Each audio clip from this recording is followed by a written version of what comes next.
मैं मृदुला सिंह, कक्षा 10वीं, नवनीत स्वाध्याय प्रश्न पत्र एवं कृति पत्रिकाएं, गणित भाग 2। बच्चों, पेपर सॉल्यूशन 2022 के मार्केट में उपलब्ध है। पिछले वीडियो में हम गणित भाग 1 का एक प्रश्न पत्र डाली हूँ। आज जो है गणित भाग 2 रेंडमली जो है हम प्रश्न पत्र 5 ले रहे हैं, एक एक करके डालेंगे। सबसे पहले जो है आपको कुछ फोटो जो है दिखा रहे हैं। ये मार्केट में आपके उपलब्ध है 2022। ठीक है, तो प्रश्न पत्र 5वां हम ले रहे हैं। तो 5वें में इस वीडियो में प्रश्न पहला ए और बी 2 भाग लेंगे, क्योंकि पूरा प्रश्न करवाने में वीडियो काफ़ी लंबा हो जाते हैं। आप लोगों को भी समझने में थोड़ी सी दिक्कत आ जाती है। तो स्क्रीन पे जो है पेपर का नमूना दिखा रही हूँ, आप लोग स्क्रीनशॉट ले लेना। सूचनाएं दी गई हैं, सूचनाएं ध्यान से पढ़ोगे। क्वेश्चन नंबर पहले का ए, वर्णाक्षर आपको लिखना है। फिर इसके बाद बी वाले में निम्नलिखित उप प्रश्नों को हल करो। इसमें जो है कोई ऑप्शन नहीं रहेंगे, ये चारों प्रश्न रहेंगे। चारों प्रश्न ध्यान से देख लो, क्योंकि हम बोर्ड पे प्रश्न लिखने वाले नहीं हैं। चाहो तो आप इसका स्क्रीनशॉट ले सकते हो। ठीक है, इस वीडियो में प्रश्न पहला पूरा कंप्लीट करेंगे, ए और बी भाग। चलो आ जाओ, शुरुआत करते हैं। इसमें दिया गया है प्रश्न पहला ए, निम्नलिखित उप प्रश्नों के विकल्पों में से सही विकल्प का वर्णाक्षर लिखो। बच्चों ध्यान देना है, खाली जगह लिख के खाली जगह नहीं भरना है, सिर्फ आपको वर्णाक्षर लिखना है। तो खाली जगह हम बोर्ड पे लिखे हैं, तो यहाँ परीक्षा में उत्तर पुस्तिका मिलेगी, तो लिखोगे प्रश्न पहले का, उसमें ए दिया गया है, शायद पेपर में दिया गया है, और दिया गया कि ए दिया गया है, ए ही दिया गया है, लिखोगे ए। ए में जो है 4 प्रश्न हैं, तो 1 2 3 4, चारों में आप यहाँ से पढ़ोगे। चारों में जो पर्याय आपको उचित लगेगा, खाली पर्याय क्रमांक डालोगे। चलो शुरुआत करते हैं। यदि ए बी सी 3 और एक ही बिंदु हो, तो बिंदुओं ए बी तथा सी से होकर जाने वाले कितने वृत्त खींचे जा सकते हैं। तो ये जो है प्रश्न ऐसे रहते हैं, शॉर्टकट में आप रफ करोगे, यहाँ पर आपको रफ करके दिखाना नहीं है। तो 3 और एक ही बिंदु कह रहा है, एक लाइन में लेना है। चलो और एक ही ले लिए, ए बी सी। इन 3 बिंदुओं से कितने वृत्त या गोला बना सकते हैं? एक ही बना सकते हैं 3 बिंदुओं का उपयोग करते हुए।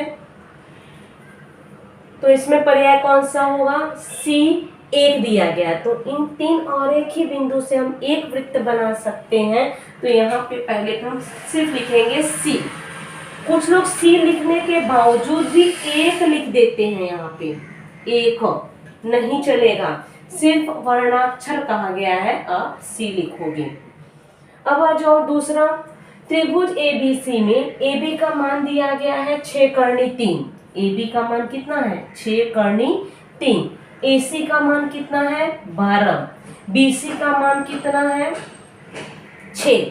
कह रहा है कोण A का माप ज्ञात करो। अब कोण A का माप कैसे ज्ञात करोगे? कुछ आपको नियम याद होंगे। 30 अंश के सामने की भुजा क्या होती है? कर्ण की आधी होती है। 60 अंश के सामने की भुजा क्या होती है? कर्णी में 3/2 गुणे कर्ण होता है। तो चलो हम चेक कर लेते हैं। 12 जो है बड़ा है, तो कर्ण होगा। 12 का आधा करेंगे तो 6 होता है। अब इसके बाद 12 गुणे कर्णी 3/2, 2 एकम 2, 2 छंग 12, 6 कर्णी 3। तो अब यहाँ पे देख रहे हो 6 और 6 कर्णी 3 हमारे सामने है।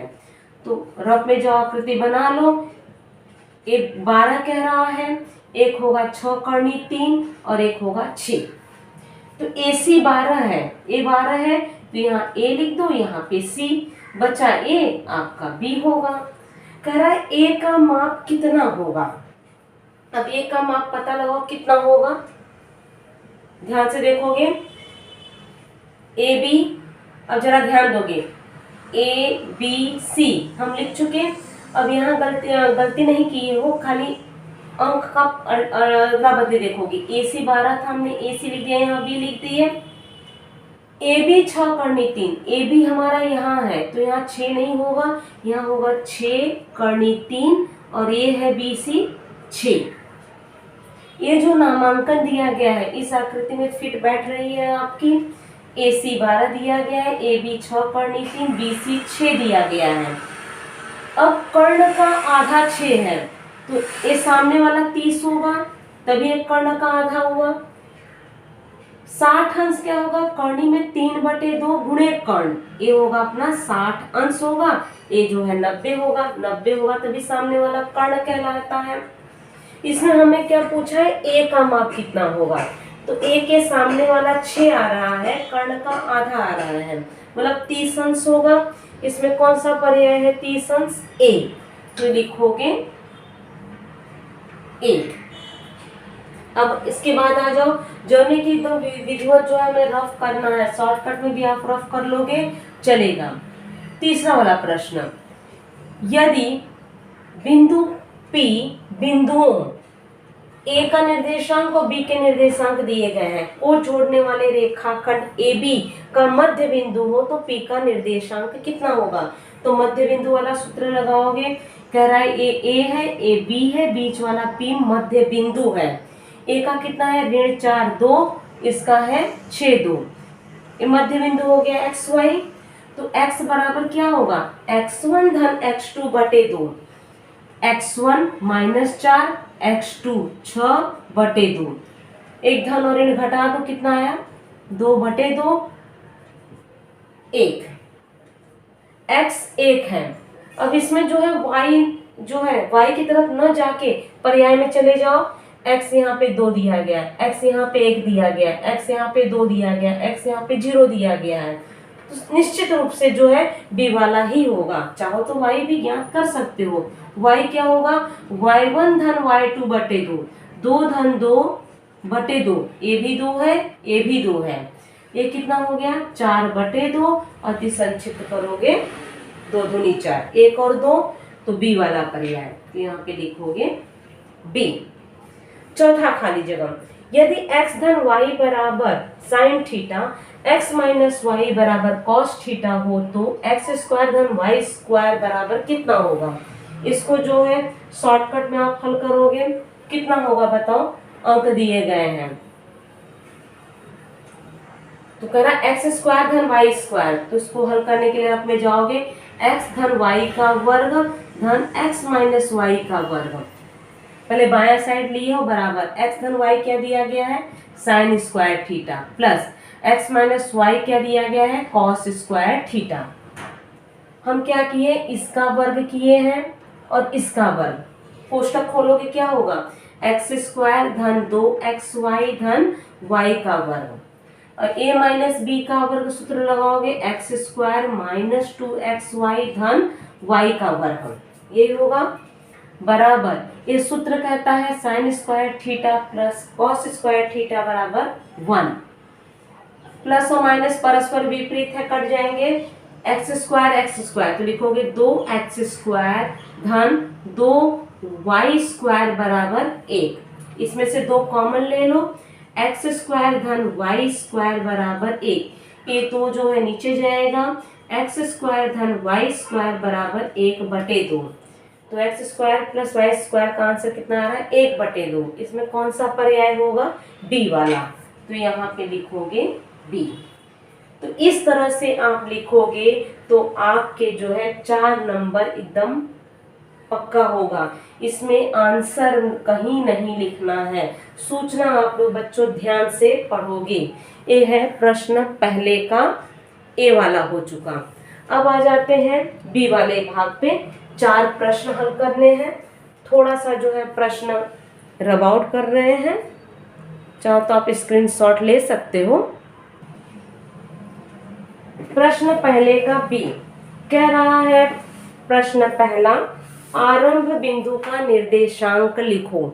एक बार फिर से हम दिखा रहे हैं, शुरुआत में हम दिखाए थे, यही चारों प्रश्न आपके सामने रहेंगे।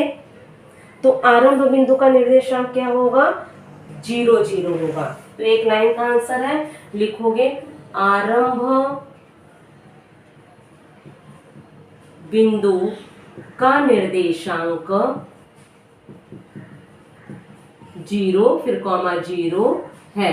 x पे भी 0, y पे भी 0 है। दूसरा प्रश्न है, समान आधार वाले त्रिभुज ABC तथा DBC दोनों की ऊंचाइयां क्रमशः 4 सेंटीमीटर तथा 6 सेंटीमीटर है।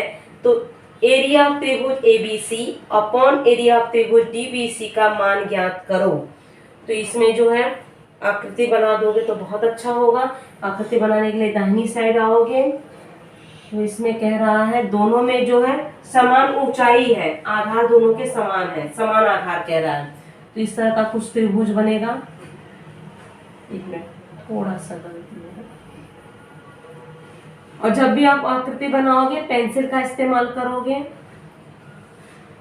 रचना बीचों बीच होती है, कह रहा है ABC, ए होगा D, ये लंब डाला गया इसका यहाँ पे, इसका यहाँ पे। इसको नाम दे देते हैं, जैसे इसका हो गया E, इसको कर देते हैं F, DF। अब चलो याद करो, कह रहा है त्रिभुज ABC बटे एरिया त्रिभुज DBC का क्षेत्रफल ज्ञात करना है। लेकिन समान आधार, आधार इसमें समान है। एरिया त्रिभुज ABC का सूत्र क्या है? 1/2 आधार गुणे ऊंचाई। DBC का भी वही 1/2 आधार गुणे ऊंचाई। 1/2 1/2 कैंसिल हो जाता है। इन दोनों में आधार BC समान है, तो खाली हम क्या लेंगे? ऊंचाइयों का अनुपात लेंगे। पहला है ABC, तो ABC ऊपर है, ऊंचाई कौन सी होगी जरा ध्यान दोगे? AE, तो लिखेंगे AE बटे, नीचे वाले का बताओगे DF। ऐसे भी कर सकते हैं। कुछ बच्चे क्या करेंगे, ए का ही ऊंचाई बनाएंगे, जैसे इसका जो है एकदम समान खींच के ऐसे, मतलब AE और DE, वो भी चलेगा। जरूर नहीं है कि अलग अलग आप ऊंचाई दिखाओगे। ऊंचाई इसकी AE है और इसकी ऊंचाई DE है। तो बगल में कारण क्या दोगे? समान आधार वाले त्रिभुज। यहाँ कारण दोगे समान आधार वाले त्रिभुज, बगल में कारण दोगे। ए की लंबाई कितनी दी गई है? देखोगे 4 और 6, तो 4/6 अति संक्षेप 2 दूनी 4, 2 तिया 6 बराबर 2/3। तो दूसरे का आंसर क्या होगा? 2/3। अब आ जाओगे तीसरा वाला। तीसरा वाला भी काफी सरल है। तीसरे में कहा गया है त्रिभुज PQR समरूप त्रिभुज XYZ है, दिया गया है। त्रिभुज PQR समरूप का संकेत नीचे से ऊपर की तरफ है। त्रिभुज XYZ दत्त दिया गया है। क्या ज्ञात करना है? संगत भुजाओं का अनुपात ज्ञात कर दो। समरूप जब दिया गया है, भुजा कह रहा है, भुजा में दो अक्षर का इस्तेमाल करते हैं। PQ, तो लिखोगे PQ बटे दूसरे वाले त्रिभुज का ले लो XY बराबर, अब P को जो है हटाओगे तो QR बटे, इसमें X हटाओगे तो YZ, अब Q को हटा दोगे R और P बचा, तो लिखोगे PR बटे, यहाँ पे होगा XZ। अनुपात बन गए। बगल में कारण क्या दोगे? समरूप त्रिभुज के संगत भुजाओं का अनुपात। बगल में लिखोगे समरूप त्रिभुज के संगत भुजाओं का अनुपात। तीसरा हो गया। चौथा वाला है, प्रश्न पढ़ रहे हैं, sign square theta plus cos square theta बराबर 1। तो इसमें एक प्रश्न लिखना होगा, sign square theta cos square theta बराबर 1। आगे और लिखा गया और प्रश्न लिखने की जरूरत नहीं है। कि प्रत्येक पदों को साइन स्क्वायर थीटा से भाग देने पर प्राप्त निष्कर्ष लिखो। कह रहा है कि सभी पदों में साइन स्क्वायर थीटा से भाग देना है। चलो देते हैं। साइन स्क्वायर थीटा बटे साइन स्क्वायर थीटा धन कॉस स्क्वायर थीटा बटे साइन स्क्वायर थीटा बराबर 1 बटे साइन स्क्वायर थीटा। कह रहा है कि सभी पदों में साइन स्क्वायर थीटा से भाग दे दो, जो निष्कर्ष प्राप्त होता है आप आंसर बता दो। ये तो कट जाएंगे, साइन स्क्वायर थीटा, यहाँ होगा 1 धन कॉस स्क्वायर थीटा बटे साइन स्क्वायर थीटा, ये हो जाएगा कॉट स्क्वायर थीटा। गलती से टेन नहीं लिखोगे, टेन थीटा क्या होता है, साइन थीटा बटे कॉस थीटा।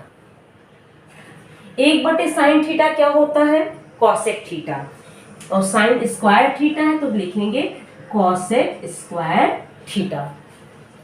ठीक है, तो यहीं पे 4 प्रश्न आपके सामने हल हो गए हैं। प्रश्न पहला, ए में 4 प्रश्न, बी में 4 प्रश्न, 4-4 नंबर के आते हैं, 8 नंबर के प्रश्न आपके सामने हैं। अब मिलते हैं अगले वीडियो में, तब तक के लिए बाय बच्चों।